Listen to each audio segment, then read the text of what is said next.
Yo, what is going on, everybody? It's your boy GZTV back with another video, and we are here late night for the Thursday, December 19th games. We are going to be covering all the good basketball games because the regular season is back. We no longer really have to worry about NBA Cup action. So we're just going to get straight into it. We're just going to talk about all the close games, and yes, my Celtics lost, and yes, we are going to talk about it. Let's start with that.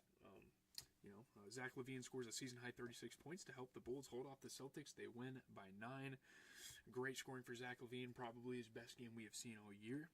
And the Chicago Bulls used a fourth-quarter flurry to hold off the Celtics.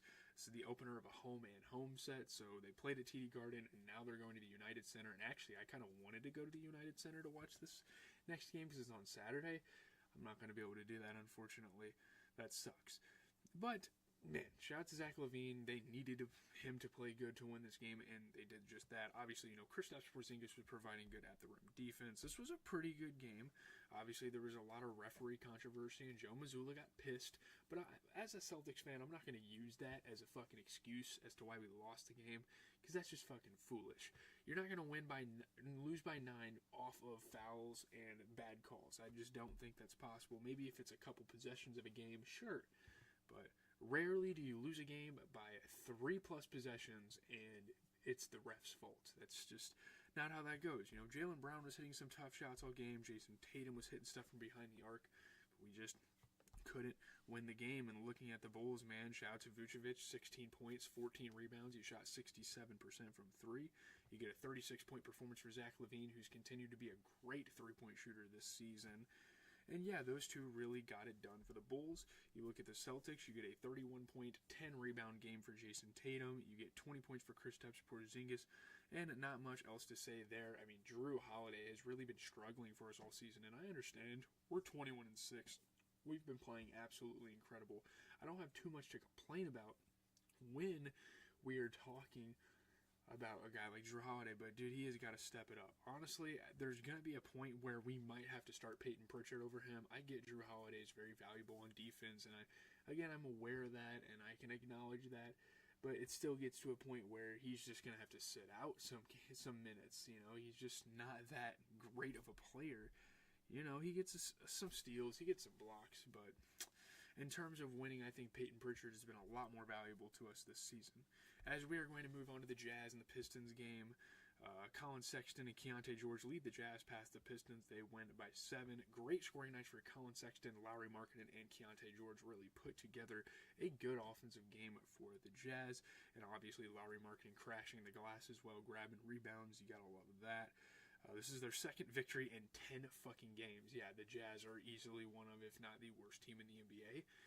So that's crazy. Obviously, Jordan Clarkson and Ron Holland got into it. I don't know why Ron Holland, as a rookie, thinks he can just get in a fight with somebody. That's just not a great move as a rookie. It's whatever. Cade Cunningham was getting to the rim, though. This was a good game. Keontae George was hitting some shots. Paul Reed was getting to the rim and being aggressive. I don't know what's been going on. Paul Reed has been everywhere at this point. I don't know how many teams he's been on over the last couple of years. Maybe I'm tripping, though. Was he just on the Sixers? I don't know. Looking at the Jazz, really good game for Lauri Markkanen. 27 points, 14 rebounds. He shot 33% from 3. You get a 30-point performance for Colin Sexton, who shot 60%. 28 points for Keontae George, a young guard, and him. Obviously, Colin Sexton has been in the league for a good amount of years, probably about 4 or 5 years. But Keontae George is definitely a young guy that they're looking to develop. Obviously, Colin Sexton still probably has like 5 to 10 years left in his career, but there you have it. Really good games from those 3 guys. You look at the Pistons, you get a 33-point performance for Cade Cunningham, and you get not a great shooting performance for Malik Beasley, but surely he put up 26. They're really giving him the green light. The dude shot 19 fucking threes, which is somewhat unacceptable. But who else is going to do it? I mean, Tim Hardaway Jr., Jalen Duren, Tobias Harris, all very underwhelming performances. Honestly, they need to give Paul Reed, and they need to give Malik Beasley got a lot of minutes, but they need to give Paul Reed way more fucking minutes, especially when Jalen Duren played decent, but he just wasn't as efficient, So yeah, Paul Reed definitely deserves a shout there. But shout out to the Jazz. They win for their first game probably in a while. So there you have it. Let's get into Thunder Magic. Thunder hold off Orlando's comeback bid. They beat the Magic by 6 behind Shai Gilgeous-Alexander and Jalen Williams. Those are obviously the guys that have been leading the team for the last month or so without Chet Holmgren. Great scoring for Shai Gilgeous-Alexander. They went on a run in the fourth quarter, and J-Dub was out there getting buckets, so that's great. And they prevent a comeback. Big-time shots for J-Dub down the stretch. Shout out to him. Really good first half for SGA to get it started and to kind of put them up ahead. Again, they almost choked the game, but because of guys like him, because of guys like J-Dub, they were able to lock in and get the victory. Shai going up and under, super crafty offense. Even a guy like Jalen Suggs for the Magic was proving to be tough getting around defenders. Anthony Black, destroyed Alex Caruso on that move. A lot of good. Same thing kind of with the Magic. A lot of really good young guards on that team. But you look at the Thunder, and you get 12 points and 12 rebounds for Isaiah Hartenstein, continuing the consistency. He has been great for them this season, ever since he started playing. Shai put up 35, and that's really all they needed to win the game. You look at the Orlando Magic, nothing too impressive. 10 points, 13 rebounds for Wendell Carter, 15 points, 10 rebounds for Goga Bitadze. I think that's a pretty solid big man duo. Goga shot 67%. You get 23 points for Anthony Black off the bench. Great game for him off of 50% three-point shooting. I don't know what has been happening, but I've been seeing slow-mo clips of his brother on TikTok for some stupid reason. But hey, there you have it. Jalen Suggs hit some tough shots, but I will say he was definitely lackluster tonight. And obviously they could lean on guys like Mo Wagner and lean on guys like Anthony Black to come off the bench to kind of cover that up. But yeah, maybe a little bit more from Jalen Suggs. Especially with Banchero and Franz Wagner out, you need that guy to put up 15 to 20 points a game. That's not even that unrealistic either. So there's that game. We're going to move on to the Hornets and the Wizards. Jordan Poole, Malcolm Brogdon. I don't know where the hell Malcolm Brogdon came from. I didn't even know he was on the Wizards. They helped the Wizards snap a 3-game losing streak with a 9-point win over the Hornets. Again, great scoring for Jordan Poole and Malcolm Brogdon being really good complementary guards out there for the Wizards.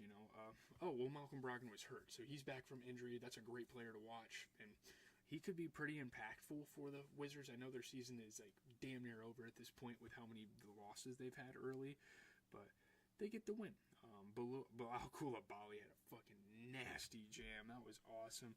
LaMelo Ball was in the game, and he was hitting some shots. Pretty good game here against some young teams that are kind of figuring things out. Alex Sarr was getting to the rim. Justin Champagnie was hitting tough shots. A lot of things were going well for the Wizards this game.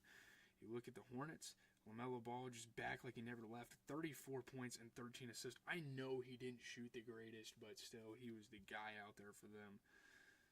Josh Green, not a great game for Josh Green, and they have Cody Martin, and they have Cody Martin. They have Nick Richards that's coming off the bench and kind of being a scoring option for the Hornets, but not a great game for Josh Green, and that's kind of disappointing because we've seen what he was able to do when he was on the Mavericks and being that kind of role player. Obviously, it's a little different in this situation because he's starting. But there you go. Looking at the Wizards, 27 points for Jordan Poole off of 50% three-point shooting. And then, 25 points for Malcolm Brogdon. He came off the bench and shot 60% from three.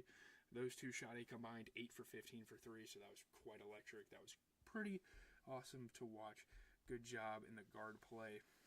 And they might even try starting Malcolm Brogdon. I don't know. I guess he is more of a sixth man, to be honest with you, at this point in his career especially. Let's get into Nets and Raptors. Cameron Johnson hits a tie-breaking three, scores 15 of his 33 points in the fourth as the Nets rally to beat the Raptors. Cam Johnson hit a tie-breaking three-pointer with less than 2 minutes remaining in the fourth quarter. Obviously, great scoring night for him. He's had some really good games this season. He's kind of gone overlooked, and the Nets are actually a pretty decent basketball team. And they overcame a 10-point deficit at a point, and they win by 7. Obviously, Noah Clowney was getting some tough buckets for the Nets. Grady Dick had a nice putback. That was fun, These are some fun teams to watch. These aren't necessarily great basketball teams, but I enjoy watching them just because of how young they are, how energetic they are. Really good game here. Really good showcase of, again, young talent. Nick Claxton threw the ball in the stands and got ejected. That was funny. Dorian Finney-Smith played some really good defense for the Nets. We've known him to be a defensive presence ever since his Maverick days. But looking at the Nets, great game for Cam Johnson. 33 points, 10 rebounds. He shot 40% from three, 60% overall. He He had quite the performance on his hands, and the thing about the Nets is that they're dealing with losing Dennis Schroeder, so it's nice to see a scoring option like him come in, and I don't know what's going on with Cam Thomas. Looking at the Raptors, though, 20 points for Ochai Agbaji. He shot 50% overall. He had a good game, but that's really the only positive I have to say about this team. I don't fucking know what's going on. Jacoby Walters starting, I mean, obviously not having RJ Barrett doesn't help. I mean, I know they have, I don't even know, Jamison Battle. They have Kelly Olynyk off the bench. But you need RJ. RJ has been a huge scoring option for this team this season, and they just didn't have him tonight. And yeah, that's going to lead to a loss more than likely. As we skip ahead a few games, we're going to get into the Hawks and the Spurs game. Easily the best game of the night, I think. Obviously, there was like a buzzer beater in the late window between the Blazers and the Nuggets. I didn't pay too much attention to that. Really fucking good game here between the Spurs and the Hawks. I mean, my goodness, fucking 42 points for Victor Wembanyama. I thought this game was over, but they went to overtime and made it fucking amazing. Logo 4-point play for Victor Wembanyama. When do we ever see a guy that tall making plays like that? I'll fucking wait. There is no other player in NBA history that has ever done this. I'm not glazing, dude. I got the Wemby jersey if y'all want me to go get it, bro. Like, I drafted him in fantasy. People are questioning me, but dude, he has easily been a top 10 to 15 player in the fucking league this year. I'm not even kidding when I say that. Really good game here, though. Absolute blockbuster. CP3 in overtime doing a great job of putting the game away with a clutch shot. Three-pointer after three-pointer for him. He's just so good at putting the game away. He's a veteran. He knows what it takes to win basketball games. He knows what happens when you lose basketball games. Tough playoff series in his career as well. So there you go. I mean, the Hawks didn't play terrible. You get a 22-point game for Jalen Johnson. He made a three.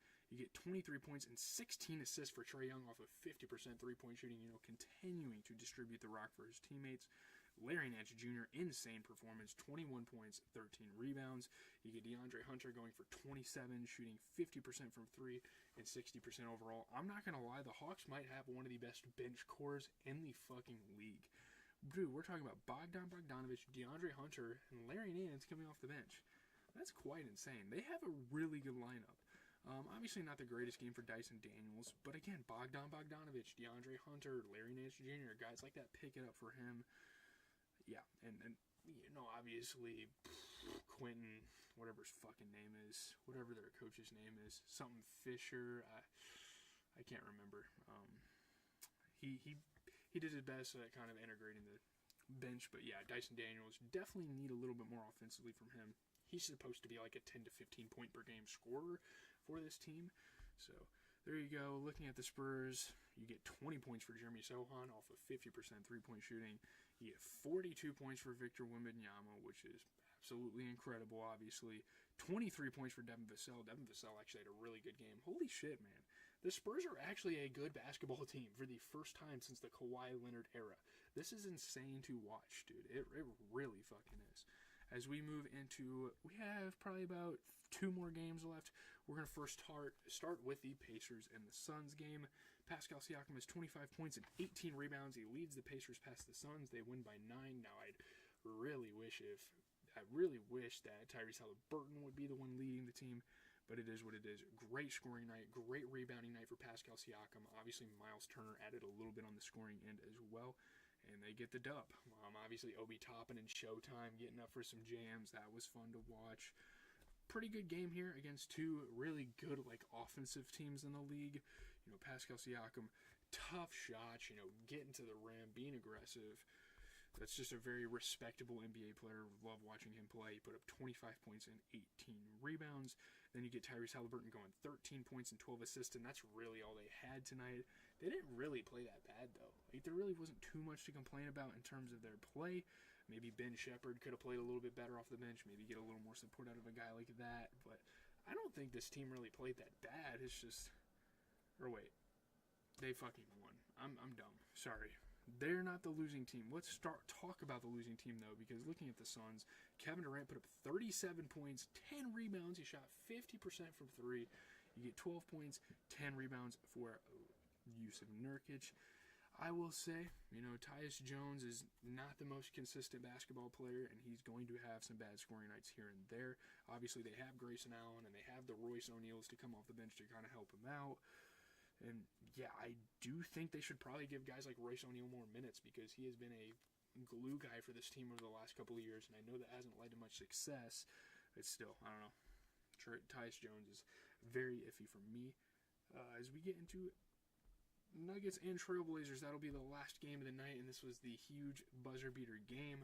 Anthony Simons' buzzer beating layup gives the Blazers a 2-point win over the Nuggets.